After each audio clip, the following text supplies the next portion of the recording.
I'm Ray Smith, and I am not a serial killer. So who here has ever been sailing? A few, okay, quite a few actually. Who here has been 3 sheets to the wind besides Tom? Of course, right? Okay, so this story is about the former, not the latter. This is, in fact, possibly the most dangerous thing I've ever attempted. So this was a dry boat. We were traveling from the Chesapeake Bay to the U.S. Virgin Islands, an open sea passage of 1,500 miles, 9 days, and the only time you can see land is the first 4 hours and the last 4 hours.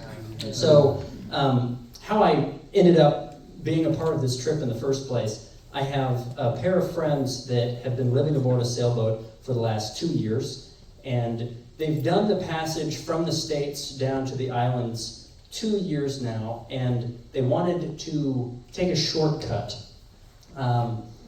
The slow way is to take the intercoastal waterway down, but that takes a month or more, and so it's very difficult to get all the way to the lower islands closer to South America, especially east of Puerto Rico, because it takes so long to get there. So if you want to spend any time down there during the winter, you jump.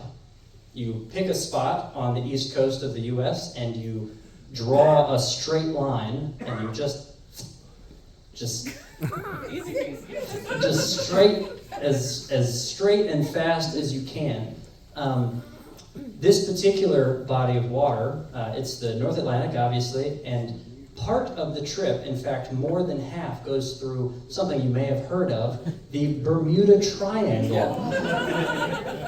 And obviously, historically, a fairly treacherous place for various modes of transportation. And the reason for that is because the weather can be so unpredictable in this particular area. So we left from the Chesapeake Bay, and our weather forecast is really only good for about 5 days, because the weather is so unpredictable. You can't predict further ahead than 5 days in advance. We all live in Georgia. We know how fickle the weather can be. Sunshine, rain, sunshine, rain. And so you can very easily get caught by a massive storm that did not exist when you started your trip, and it is a hurricane by the time you're traveling close to Puerto Rico. And so we started our trip. First 4 hours, we're still in sight of land, and even on that first day, we passed an area called the Graveyard of the Atlantic. It's Cape Hatteras, just south of the Chesapeake Bay, for those of you that may be familiar with that area. And luckily the weather was good and the wind was fair, and we didn't run into any particular trouble there. That was not necessarily the case for the rest of the trip. We did this trip this past November, which is still hurricane season. It's just at the tail end of it, but we launched maybe 2 weeks after Hurricane Helene. And so we were sort of threading a needle of weather window. And so I'm home here in Athens, and I get the call from my friends, okay, we've got a weather window, you gotta get here. And so I hopped on a plane, bought a ticket, hopped on a plane, flew to Norfolk, Virginia, and met them. And because the weather window was so tight, I landed on the plane, took an Uber directly from the airport to the dock, stepped foot on the boat, they cast off, and we were on our way. I had no time to acclimate myself to the boat, put my bag down, we were going. And I won't get into my whole travel there, but I was exhausted from travel. I spent the night sleeping on the floor in the Atlanta airport. And so I got on the boat, we set off, and I slept for 6 hours and missed my first shift. I was embarrassed by that. So the shifts were 4 on, 8 off. That's actually why I was on the boat in the first place.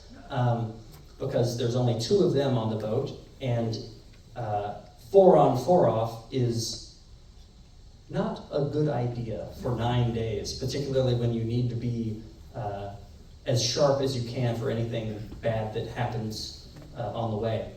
So the first day went well, the second day went well, the third day we crossed into the Bermuda Triangle, and the tropical depression behind us started to catch up. It did not catch us, but the waves that it produced did. So for the last half of the trip, we were in between 8 and 12 foot waves, which are not the biggest waves that the Atlantic can create, but they are big enough, let me tell you. When it is taller, twice as tall, in fact, as you are, and the boat, even though it's 42 feet long, surfs down the face of the wave, is an unnerving feeling, to say the least. And so we made our way. The first 5 days, we're dodging storms. We're still in our weather window, just on the front edge of this tropical depression, which gave us lots of wind, which was great. We made an excellent time.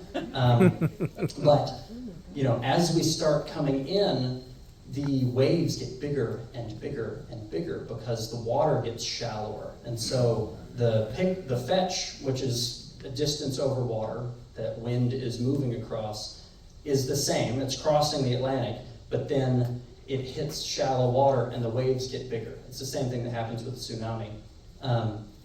And basically we ended up getting sort of tossed around. 9 days of eating better than I was expecting. I didn't throw up a single time, which I'm extremely proud of. I was pre-gaming with Dramamine every morning. But we passed within sight of Puerto Rico, made our way into St. Thomas, rounded the bend, dropped anchor, had our mimosas. And that's how I got to the U.S. Virgin Islands. I was there for 12 hours, got on a plane, and flew home for the next day.